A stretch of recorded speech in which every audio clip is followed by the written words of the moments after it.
All right, let's get started. Good afternoon, ladies and gentlemen. Welcome. So it's last day of MAG. Hope you have great time so far. Probably it's your last session as well. And I need all your energy, whatever left, to stay with me. So if you use email solutions offered by Office 365, the first thing you need to do is to configure your mail flow and make sure it works. Otherwise, forget about everything else. So this session, connectors and email routing in Office 365 will help you just do that. As the title suggests, this session will be focused on Office 365. Because of the time constraints, we'll not be able to cover in details for on-premise enterprise product of Exchange. My name is Carolyn Liu. I'm a program manager in Exchange Transport. So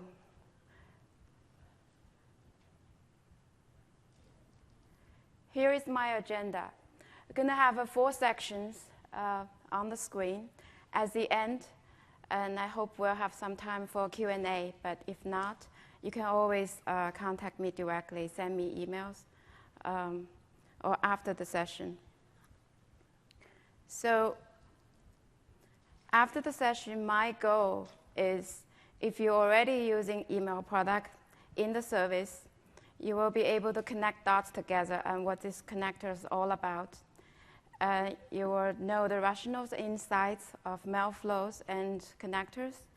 If you have not used email solution in the service yet, this will lay a good foundation for you.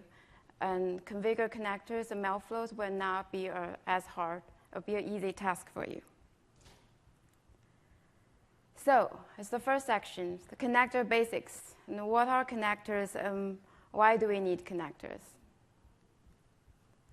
And before that, I want to describe the custom type and mail flows, because it's very closely connected what kind of customer you are. So Office 365 offers 2 email solutions. First is Exchange Online. And under Exchange Online, there's 2 categories. First one is fully hosted. That means all your mailbox are hosted in the cloud. You have no mailbox elsewhere. And the second one is something in the middle, that you have some mailbox in the cloud and some mailbox hosted in your on-premise environment. And that is critical for you to know which state you are on. And the second product line we offer is Exchange Online Protections. And it is the opposite of fully hosted.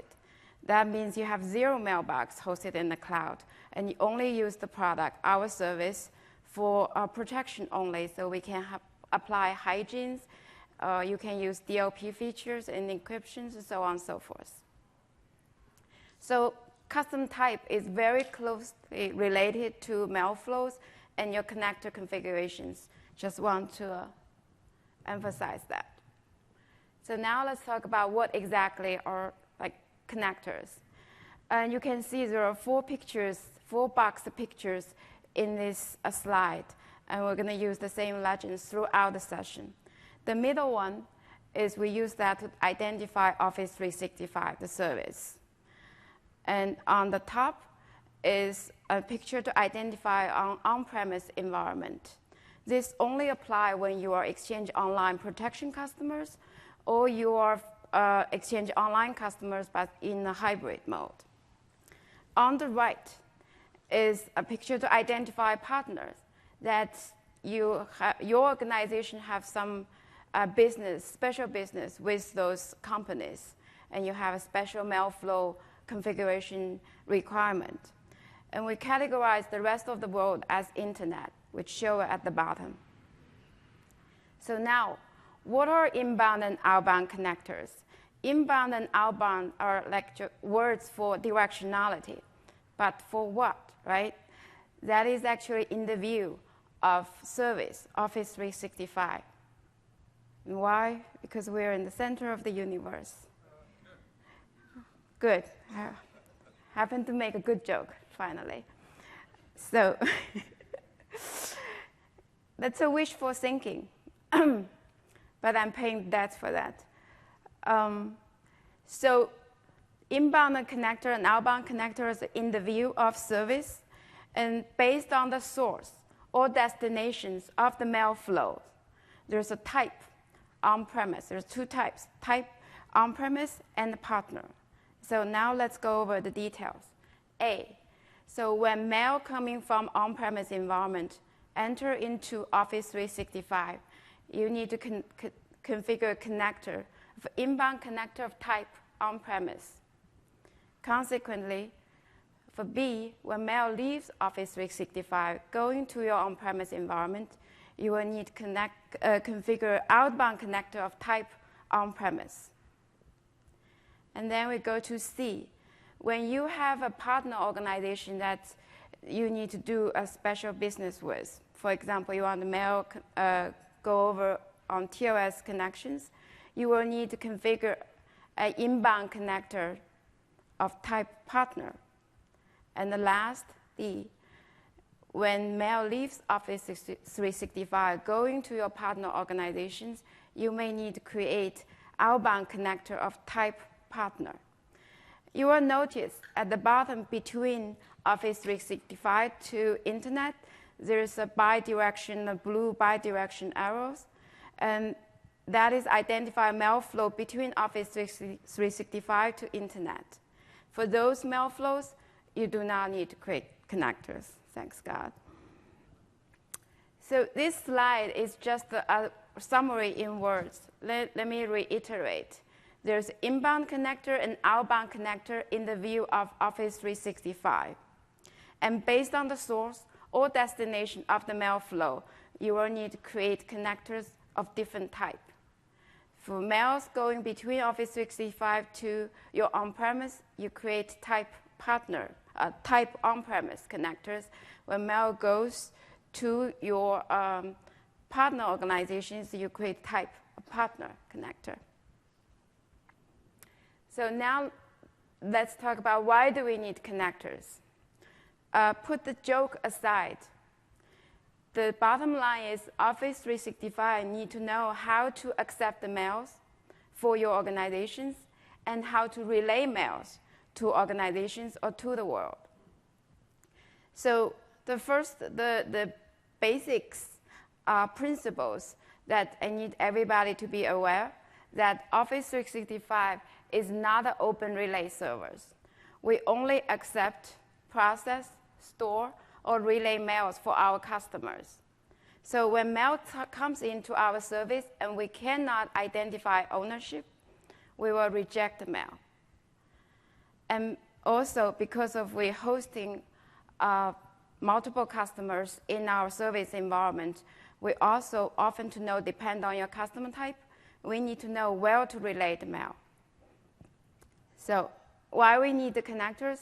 Then we use inbound connectors of on-premise to identify our, the mails that is indeed is our customer's mail and coming from your on-premise environment. We also use inbound connectors to customize mail flow, so the mail flow will not like everyone else as default. For example, you want to do TLS and you want to do certain restrictions. And same thing here. For outbound connectors, we use outbound connectors to customize mail flow or also to relay mails to your organization properly. And only you know the information. You can let us know where and how to relay the mails. So we went through the basics, and we're going to use those basics throughout the entire sessions. And in this section, we're going to talk about all the end-to-end scenarios. There's big, high-level 6 scenarios, and remind yourself which type of customer you are on. You will be able to find the scenarios that match your environment, and you will know when connectors are needed and what connectors are needed. So the first one is the most simple form here. And this is categorized as fully hosted customers, that all your mails are hosted in the cloud. For this, the only time you need to create connectors are the type partners, because there's no environment to identify on-premise. You have no mailbox in on-premise. You never need to create connectors for on-premise.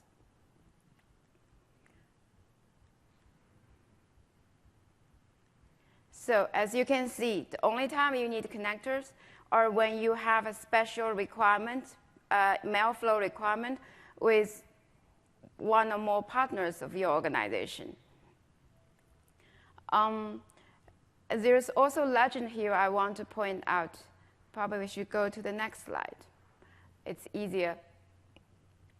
So there's mail flow directions with arrows that identify mail flow directions. And the picture we already described about. On the mail flow lines, you will see numbers. And the first number before the dots are the scenarios identified on the right side, right bottom side. And the second number is the steps where the mail flow direction takes. So this slide is now applied to people using EOP, Exchange Online Protections, that use email solution for protection only. And you have no mailbox in the cloud. And this one is a little bit more complex than the previous one. And I will go over two examples here.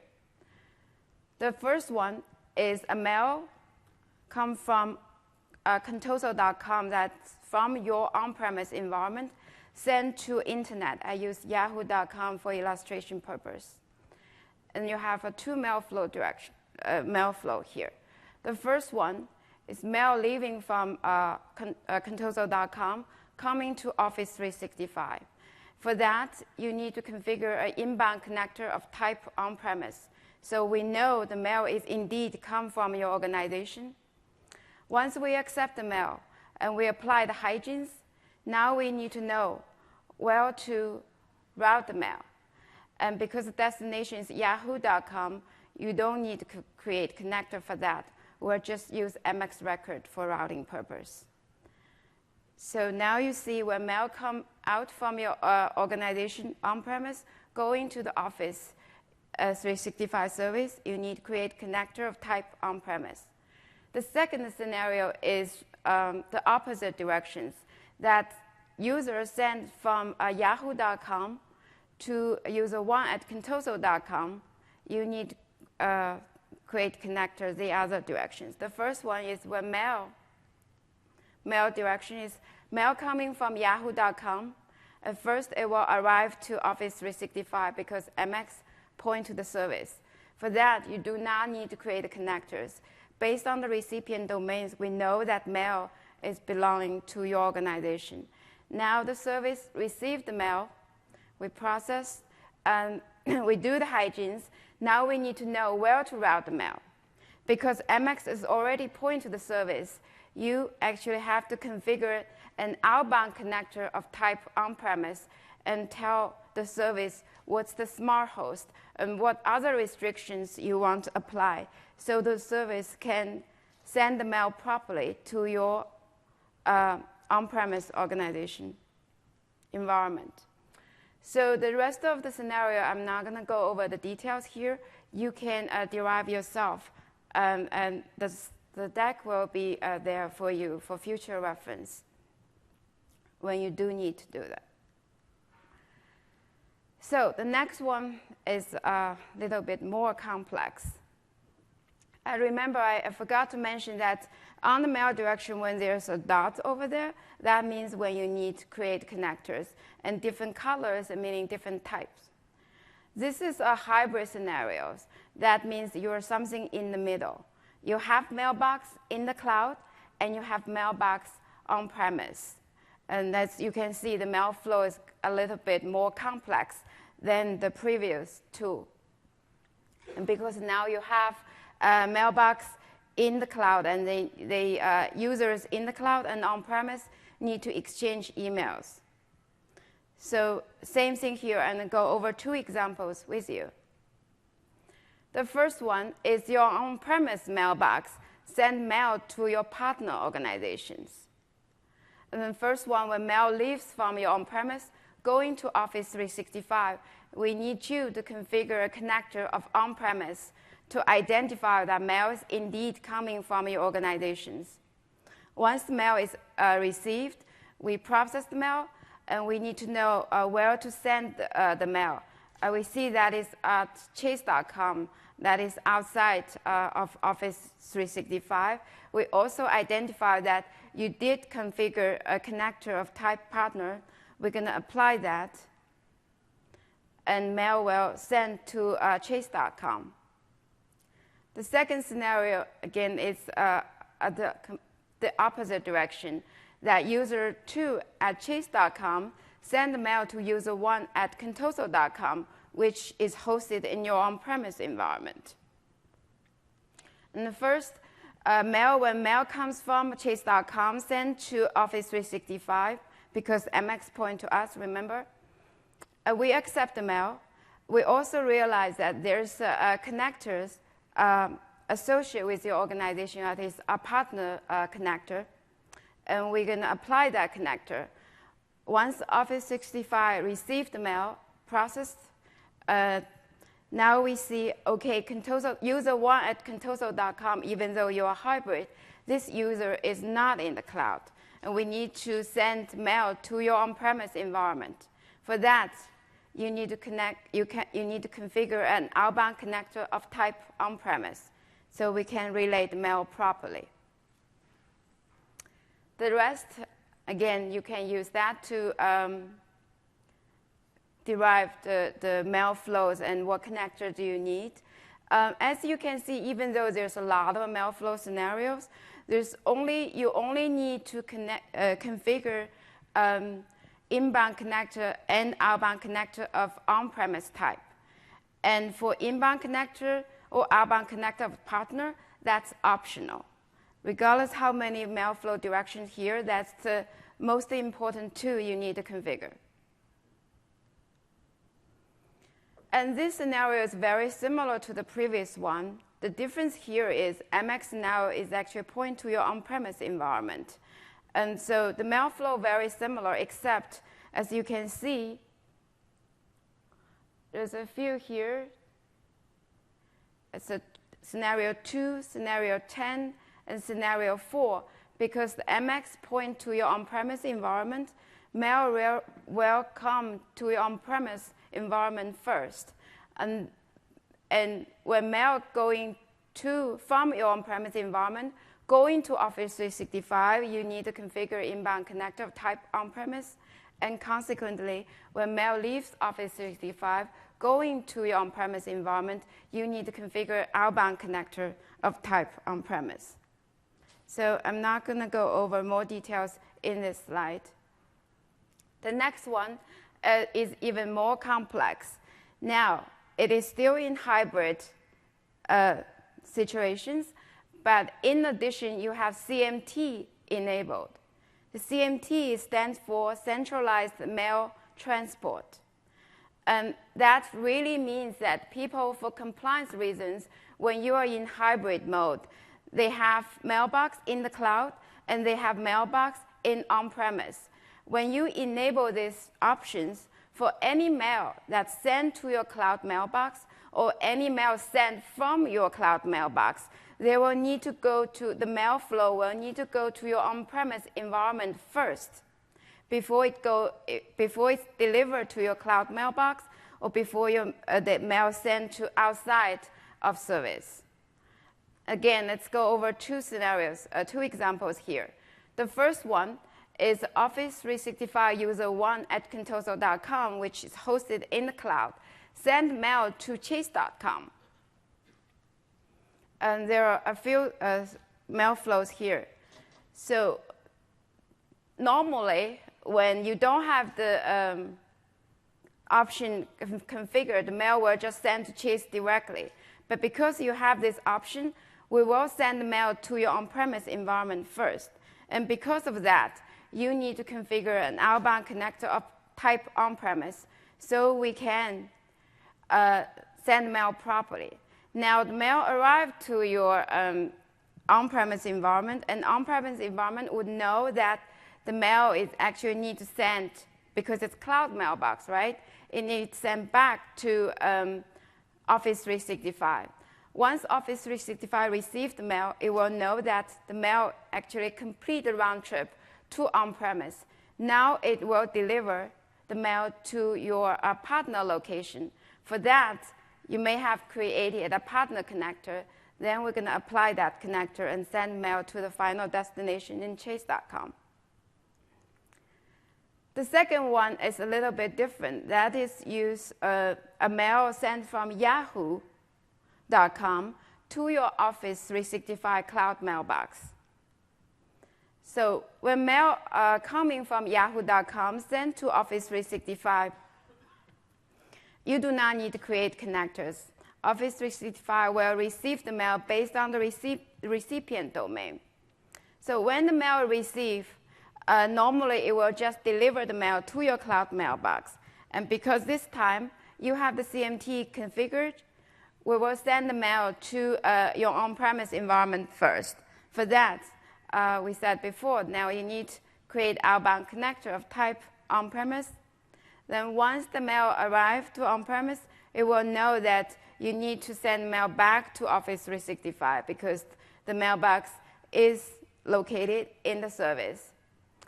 And Office 365 now know that mail is indeed already went through the round trip. It will deliver the mail to the cloud mailbox. And the rest of scenario are similar. You just can deduce, like I said before, you can use a scenario here and a number along the lines of mail flow directions. You will know how the mail flow works and which directions you do need to configure connectors. And the last one is actually a very common, very popular scenarios for Office 365 customers. As you can see, I introduced another picture at the bottom in the color that is used to identify service providers. This service provider, a lot of time, is the cloud service that other vendors provide. For example, they have hygiene service in the cloud. They may provide archiving, DLP solutions, and we support that. You are allowed to use the service provider along with Office 365. And in this case, your MX actually points to the service provider. So let's go over an example here. So it's user3 at yahoo.com send the mail to user1 at contoso.com. Again, this user1 is located in your on-premise environment.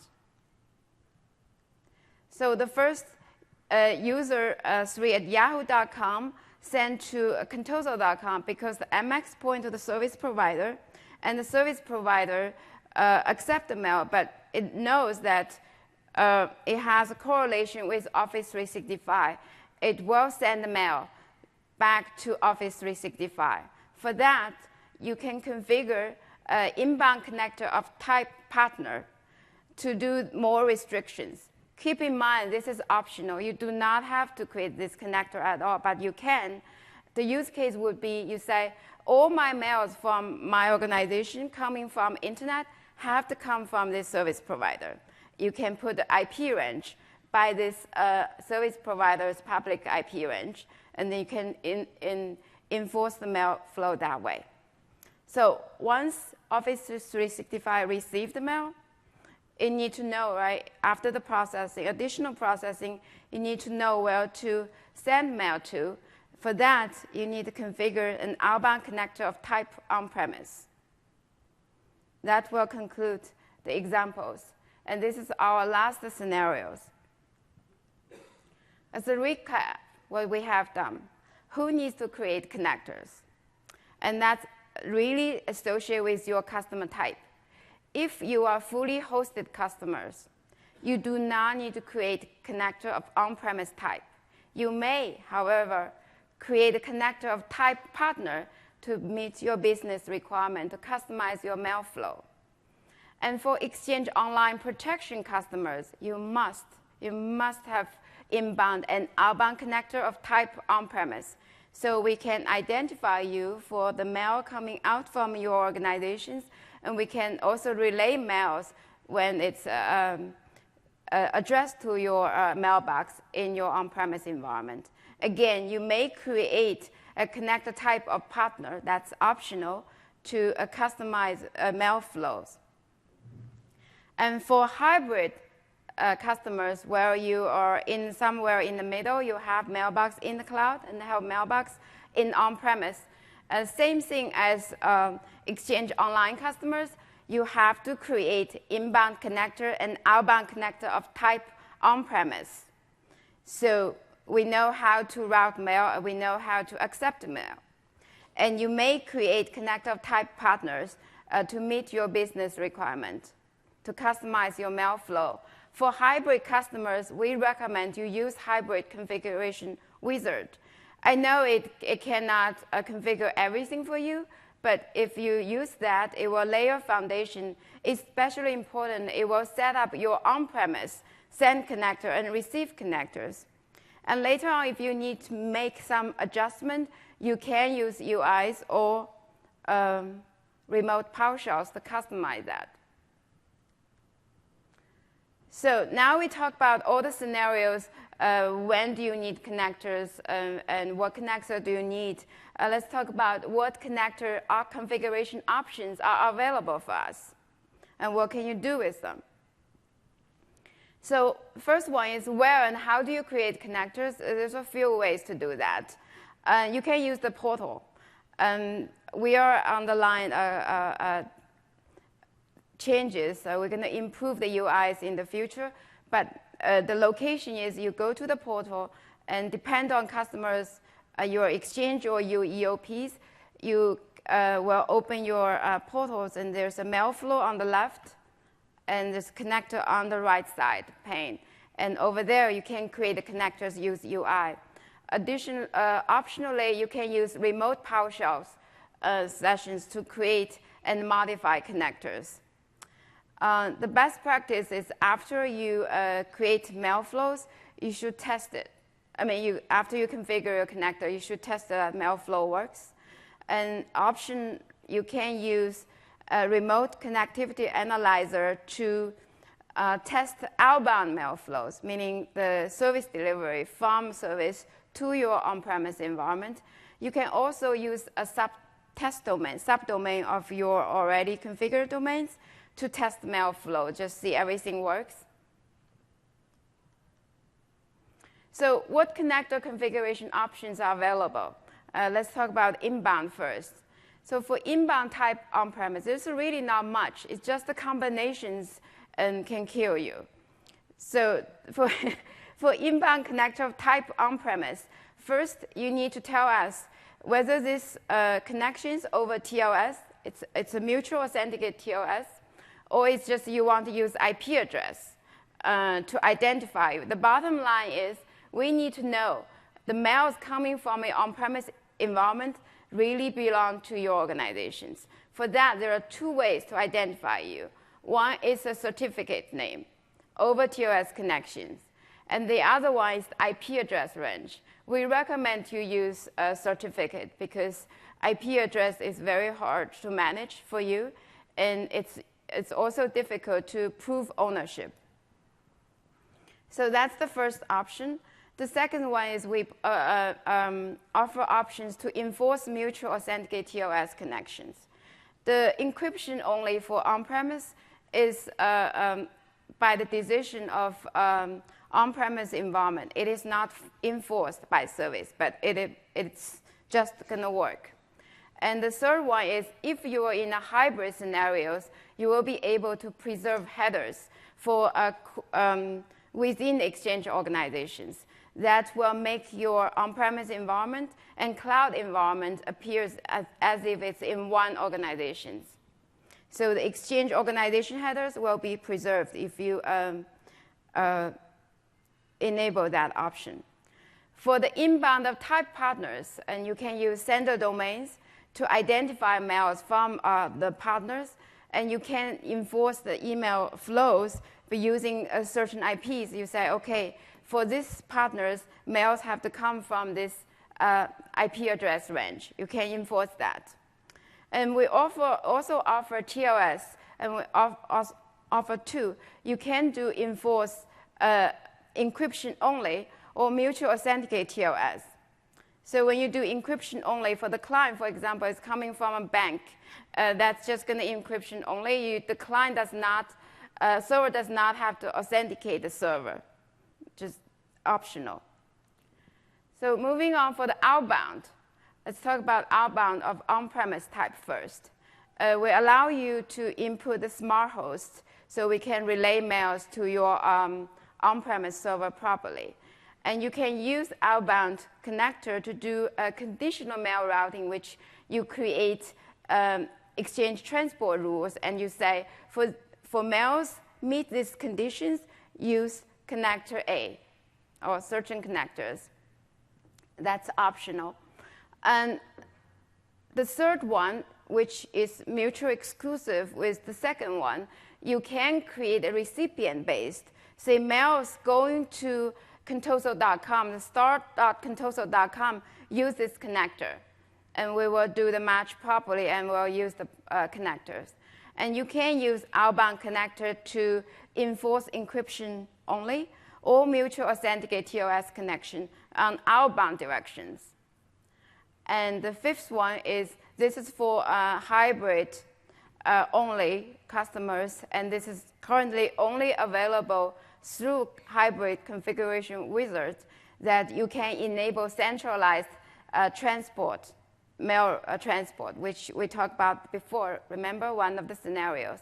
Lastly, the direction from for outbound from office to your on-premise environment, if you are in hybrid, you can preserve headers as an option. For outbound of type partner, it's very similar to outbound on-premise. The only difference here is two. First, now you have option to use MX record. For outbound on-premise, that option is not available, but it is available for partner connector. And the second one, that preserve headers, is not available because it's irrelevant in this condition. So now we talk about all the options. I'm going to highlight a few configurations that people use most commonly, and I will have some clarifications. The first one for TLS is a lot of people have questions over the connectors. When do I need to use what, right?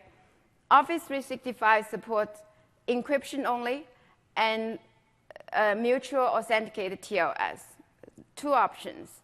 For encryption only, that's just use the server certificate to encrypt the mail. And for each, based on directions, I will let you know what exactly the configuration need to be. So for message enter Office 365 or EOP, in this case for TLS, client means it's the on-premise server or your partner servers. And the TLS, the server in the TLS directions, it really means for Office 365 service. So the certificate name on the connector is really for the client certificate name you need to provide. That's the subject alternative name in the connector. This is an option. You do not have to use this strong mutual authenticate TLS. If you use a certificate, encryption only TLS, this you do not need to provide a certificate name on the connector. And consequently, when mails leaves from Office 365, you configure outbound connector, remember? And here for TLS, client is Office 365 service. Server is your on-premise server or partner servers. And certificate name, in this case, it's a server certificate name you need to put on the connector. Again, this is also optional. It is not required. So you have two options. Okay.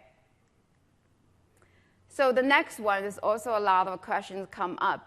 you can configure smart host for outbound routing, and a lot of time is required when you have, for example, when you have on-premise environment. So for smart hosts, available options are you can enter IP address as well as FQDN. And you're allowed to enter multiple entries of smart host. And the service behavior for the smart host, we're going to use round-robin method. When you have multiple entries, we're going to select one. And if it's FQDN, we're going to use MX record preference value. We will try all of the smart hosts until one succeed. If none of them succeed, we're going to retry every 15 minutes. Just keep that in mind. This one come up a lot in our online questionnaire. So we talk about this hybrid scenario when MX point to service provider. I really need to bring this up because this is a very commonly used features. I want to let you know what is supported, what is not. The supported scenario is from internet going to cloud mailbox or going to on-premise mailbox. You can configure service provider in between internet to Office 365. That is supported. Those two scenarios are supported. And the other direction, when mail coming out from on-premise environment, sent to internet, or sent to Office 365 hosted mailbox, we need Office 365 to be the second hop, the right after your on-premise. And so from on-premise to Office 365 to third party to internet, that is supported scenarios. And not supported scenarios are from on-premise to third-party service to Office 365. We cannot have somebody in the middle between on-premise to the service. So the best practice is when you configure and mail from internet to third-party service to Office 365, is you do not need to create a connector, first of all. If you do, you want to create a connector of type partner and never, ever create an inbound connector of type on-premise because the emails are not coming from your on-premise environment. It's actually coming from internet. So next one, this one we talk about conditional mail routing and also called criteria-based routing. So you can create exchange transport rules and you want to see, so for emails matched to these conditions, you use a specific connector to do the routings. For example, if it's your CEO's mail sent to somewhere else and you want to do important connections, you want to enforce TLS, or you want to do something different. Because this one, the most of the routings are based on domains, and this particular options apply to the email message itself. You can based on sender, recipient, subject, contents. So if you want to enforce TLS for just a certain recipient, you should use these options and not use exchange transport. There's enforced TLS, don't use that. And you can also use this when you need recipient-based routings. A certain recipient route to one location and other recipient route to another location. Some customers use this. So we have talked about the connectors. We have not talked about domains. So but it is important. I want to bring this up. When you onboard Office 365, you provision your domains. Those domains become your accepted domains. And there's a type associated with each domain. By default, those domains will be authoritative. But you can change it to internal relay. And what does that mean? So for a domain of internal relay type, it really means you tell us to tell service that not all mailboxes are hosted in the service. Some for these domains are hosted in my on-premise environment. And because of that, of course, you need to create a connector, outbound connector of type on-premise.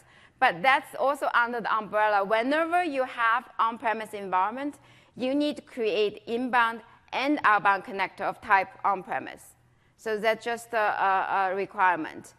So when you have a domain of authoritative type, what that means is all your mailboxes are hosted in the cloud. The other way to look at it is when mails are not hosted in the cloud, you need to have a mail-enabled user, that's Exchange concept, created in the cloud. Otherwise, when service receive a mail and the domain type is authoritative, and we cannot find any user object in the service, mail will be NDR'd right away. So as an alternative solutions is if you create mail-enabled user for that, and mail will route using the mail-enabled user's target address. In the UI, it's also called external email address. It will route that to your on-premise environment properly. And when you use hybrid configuration wizard and DirtSync, that will do the configuration for you automatically. So come to our last section is the places to avoid common mistakes. A lot of them I already went through that, but just go over this quickly. Let me reiterate again. For all Exchange Online and hybrid customers, you must create inbound connector and outbound connector of type on-premise. And it will be good. So after you create a connector, you test so far it's only outbound available that you use remote connectivity analyzer, which you can search on TechNet. There's a detailed instruction for you how to do that. Test connector outbound from Office 365 to your on-premise environment, so you know your smart hosts are set up properly. And never create an inbound connector of type on-premise when you use a third-party cloud service, which we already went through that. So in the inbound connector of type on-premise, there is one option that you can use associate accepted domain. That means you can supply, say, this connector only apply to some subset of my accepted domains. Does not apply to all of them. And that's an option. Unless you have this need, you should not use this option at all because that has consequences. So for example, if you have two accepted domains and you only have one connector created for that one accepted domains and not for the other, mail flow will be broken. Just be sure of when you use that, you know why and when you really need that at all. So and the fifth one is be very careful with IP restrictions. So when you say, OK, all mail have to come in from this IP range, otherwise I reject. And if you use this, you have to make sure this is exactly what you need. If mail is coming from not from this IP, we will reject the mail. So when you configure that options, you just have to be careful. And again, the sixth one is for internal relay domains, you need to create outbound connectors so we can relay mail properly. So number 7, we talk about that as well. So when you have a centralized mail transport enabled, you must have inbound connector of type on-premise. You also have to create outbound connector, of course. And you cannot have associate accepted domains.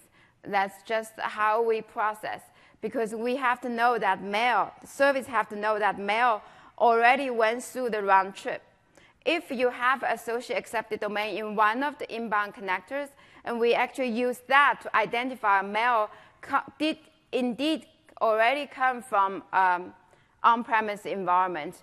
And if you have these options, and because mail is not coming from this associate accepted domain list, and we will not identify mail that already came from on-premise environment, and we will again send mail back to on-premise, and that can cause mail loop. So when you create an outbound connector of on-premise, you have option to put recipient domains, and you should never use stars unless you have CMT enabled.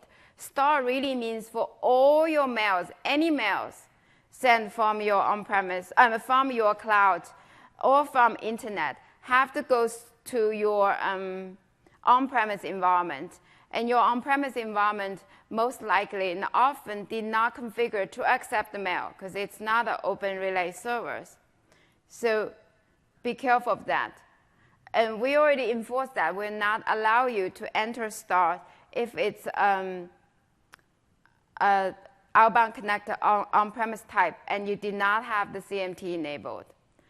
And the last one is, again, like make sure your smart hosts are entered properly, and you will not, like you can test that because we do see people, customers mail stuck in outbound queue because outbound, the smart host is not responsive, wrongly configured. There's nothing we can do at that point because we don't know what they are.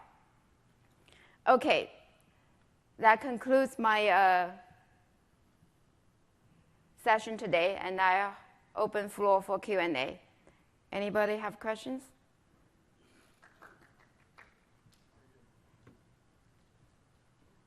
Yeah, I have a couple questions.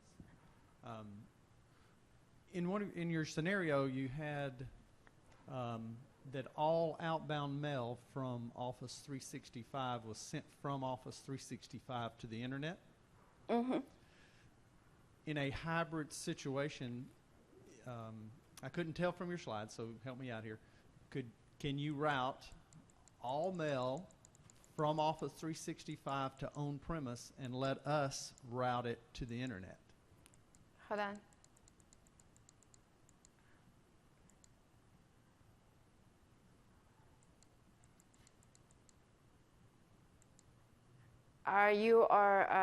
When you say us, what do you mean? 365.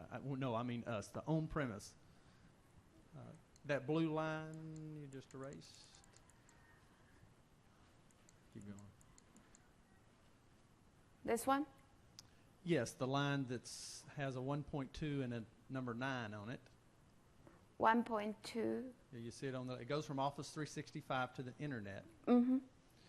So when mail's going from Office 365 to the internet, okay, it goes from Office 365 to the internet. We don't want that. We want it to come back to on-premise, and our on-premise facility deliver it to the internet. Is that possible? So in order to do that, now you MX point to on-premise. Yes, you can configure that, of course.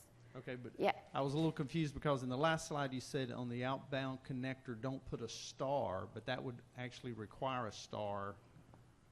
So when you create a star, if you use on-premise, in this case it's a workaround. You have to use partner connectors. It's allowed. It is okay, not the best practice that you can create outbound connector of partner to even route mail to your on-premise environment. And you will lose the rich hybrid coexistence capabilities because partner will not allow you to preserve headers. Does that make sense? I'll have to think about it, but yes. I do have another question. Uh-huh. It has to do with third party. Mm-hmm. It has to do with inbound from the internet to a third party.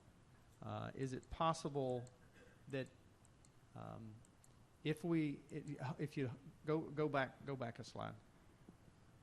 This is the service provider. I know, but I need to ask a question on that. Okay, on that slide, if the MX record points to Office 365, can you create a connector, maybe a partner connector, that sends all mail Yes. to a third party Yes. and back? Back to Office 365? Yes. Back to Office 365. And what do you do at Office 365 at that time? Just deliver it to whoever it goes to. But you do not have CMT enabled, right? No. Okay. So whenever you send it back, so long the recipient is our customers, will be able to send. If it's sent to internet, then we will not be able to do it. So would that be a partner connector to and from? It's a part connector. So if it's only recipient for your on-premise environment, internet, send to you, then you can route to somewhere else and come back. That is okay. So if you send the mail to somewhere else, user1 at contoso.com, send to user3 at yahoo.com. You come to Office 365, you forward mail to another partner, and the partner will come back. At that point, the recipient is yahoo.com. Sender, we can no longer validate. It is coming from you. Because according to SMTP protocols, we cannot just trust the senders. We have to trust the source of the sender, which in this case have to be an IP or a certificate. So basically, you cannot have two on-premise from different places. Does that make sense? Yes. Thank you. Okay. Any other questions? I have a question. I think I have a scenario that I don't know if it was covered in these slides. I don't think it was. So I have a customer that they're in hybrid, and right now they're running CMT. Mm-hmm. And their MX record points to Proofpoint, and then Proofpoint will forward it on to their on-premises environment, and then on the 365. So what they want to do is, so basically their centralized mail flow really isn't centralized at the Exchange on-prem environment. It's centralized at this third party. So what they want to do is they want to send outbound mail from 365 straight to Proofpoint and not have to come back on premises. Is that supported? So what I'm thinking was, I have the outbound connector for CMT that has all the domains plus the star. Could I just remove the star and put it in a new connector with a smart host pointing to Proofpoint? You cannot use CMT to forward to a third party. Okay. You can forward to a third party on certain restrictions. I think one of the slides covers that. What is supported, what is not supported. So you want to tell me what, because... Well, mine is Office 365 to the third party to the internet, and I don't see that up there. Office 365 to third party. Office 365 to the third party to the internet. This one it is, here, on the third one. That's internet to third party to 365. That's the inbound. The on-premise, the Office 365 to third party to internet. So you can, yes. Okay, now I know what you mean. You are fully hosted or you're hybrid? Hybrid. So there is a fully hosted scenario. I put in an appendix. It will be similar to what you need. We can go over that after this session. Yeah. Any other questions? Yeah, I have one.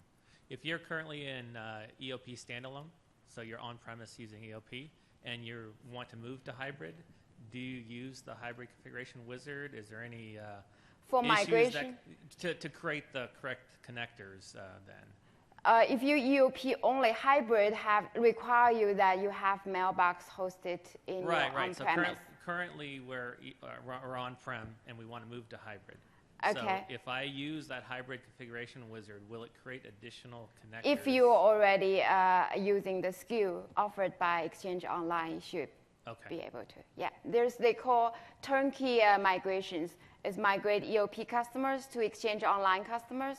And after that, you can use hybrid configuration wizard. All right, thanks. Okay. I have a customer that's in hybrid. I believe we're in Seems everybody's in Yeah. hybrid. centralized mail flow right now, so all mail ends up going back to on-premise, including mail that is destined for a Exchange Online mailbox, which is not what we really intended.